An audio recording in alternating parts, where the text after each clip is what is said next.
Hello everybody. I hope all of y'all are having a good day today. It's a Saturday morning here in the Philippines and just kind of trying to relax a little bit. For a couple of days now I've been wanting to make this video and I've just been not really sure how to do it. When I came here to the Philippines, actually before I came here to the Philippines, I knew that what this place was. I knew what Mindanao was, that it was a hotbed, that there's lots of rebel groups here, and they are religious fanatic groups, okay? I'm not going to say the name because the algorithm may do something with it. But I knew that. I knew that ahead of time, and I have not once have I had fear for my own safety or my own life, because I know God has this hedge of protection around me. There's been times to where going through back roads because bridges got washed out and things like that, and I was trying to get to some places where I had promised people I would bring food, that I ran face to face into ISIS. You know, they were carrying their colors, their flag, you know, and God's hand of protection, just like it's like I was invisible. They didn't even give me a second glance, you know. And there's always that threat here. And a couple of times a year I'll get called by the Philippine National Police or military intelligence, or they'll come to my house and they'll warn me, saying, you know, my name has been specifically mentioned and stuff, and, you know, either kidnapping or assassination plots and stuff like that. And I put it in Father's hands. And about 3 days ago, I was sitting in my truck outside a market, waiting on Lynn. Lynn had ran inside to buy some fish or something, I can't remember. And I noticed a man videotaping. And he would take little video clips and he would send it to somebody, and then he was texting back and forth with them. And it just didn't seem right to me. And I took his plate number off his motor and immediately got with some intelligence members and a few people, ran the plates, and the guy is a known MILF member. That's the Moro Islamic Liberation Front, and they are one of the most brutal of all of them. I mean, whenever they take somebody hostage or kidnap them or whatever, I don't know if you ever seen the movie Deer Hunter, but your chances of survival once you're taken are pretty much zero. You know, they always say if you're going to fight, you better fight before they get you on a boat, get you on a longboat, because once they get you on a longboat, there's thousands of tiny islands they could take you to and nobody will find you. The problem is I'm not the only target. Lynn, Linza, my stepdaughter Ira Pearl, they're all targets, you know, and they kind of weigh out things. They look at who is the easiest target. Would it be easier to take me, or is it easier to take one of his children and then force me to pay? And I've got a friend, his name is Wade. He was here in Mindanao in 2015. He lives on a couple of islands north now.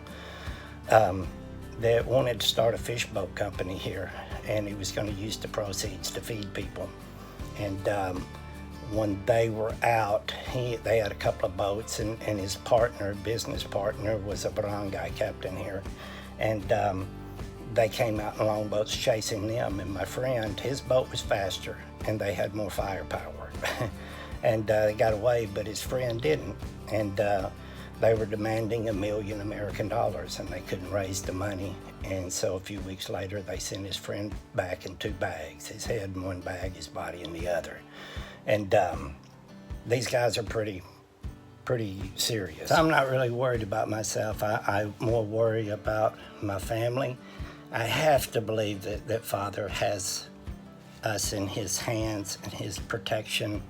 I would pray that Father would not put me in that position, because if I'm there, and they try to take my family, my views on nonviolence would end, I'm afraid. And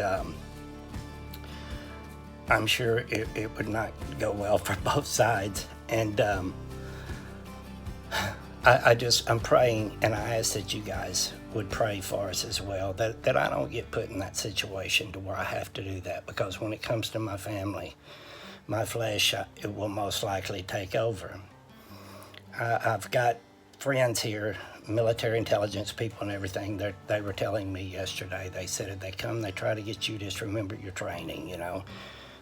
They say, the eyes, the throat. I always remember that. And I'm like, yeah, I know. You don't forget that stuff. And but I'm praying it doesn't come to that. But I believe that if Father puts me in that position to where they're going to come and get me, then maybe I should just let them take me. And maybe there's a reason behind it. I believe our days are numbered, our times are set. And I'm going to die when I'm going to die. And I'm going to die whether I'm in some chicken coop on some tiny island somewhere, or if I'm lying here in bed, And I just have to believe that if Father allows that to happen to me, to be taken, that there's a reason behind it. And I just pray that, and I would ask for your prayers, that if that happens to me, that God would give me the words to speak, that divine utterance to speak. Not for them to spare my life, but for me to share God's love with them. And maybe that would be something that would plant a seed in them that would stay with them, no matter what my outcome is. My flesh, to think about dying in the way you can die, that's scary. But I'm not afraid to die. You understand the difference? It's. I'd hope it would be quick and easy, So I guess what I'm asking for is just for you guys prayer, that if the time does come, if Father allows this to happen, that I'll have the words to say, and I will know what to do if they come after my family. I had a lady a while back. She was really angry at me because I was saying things about the Catholic Church, and she was like, you should be more worried about Islam there where you're at, and it's like, it's easy to say stuff like that when you're sitting behind a computer in your room somewhere in the safety of your own place, but when you have to live it, this is the life that God chose for me. I didn't choose this life. I absolutely love it. I wouldn't change a thing about it. But when you have to live it every day, it's different than sitting in safety somewhere and throwing your opinion around. I've always figured that I would get, if I was killed by a religious fanatic, it would most likely be from a Christian and not Islam. But I know Islam is the fanatics is a major problem here. And so I don't always just talk bad about Catholic Church or expose the Catholic Church and Protestantism and all that stuff. I'm very aware of all the other things around here, and I have to walk kind of a tightrope, with what I say about that here. And anyways, I don't want to get distracted with all that. I just ask that you guys would keep me in prayer. And this is I've always had that. I've always known. It's always in the back of my head. You'll notice when I'm doing videos in the truck, I'm always looking. You always have to be aware of things going on. But this is, for some reason, this one's hitting very close to home to me. And I just feel something different about this time. And I just ask for your prayer. I love you all. God bless.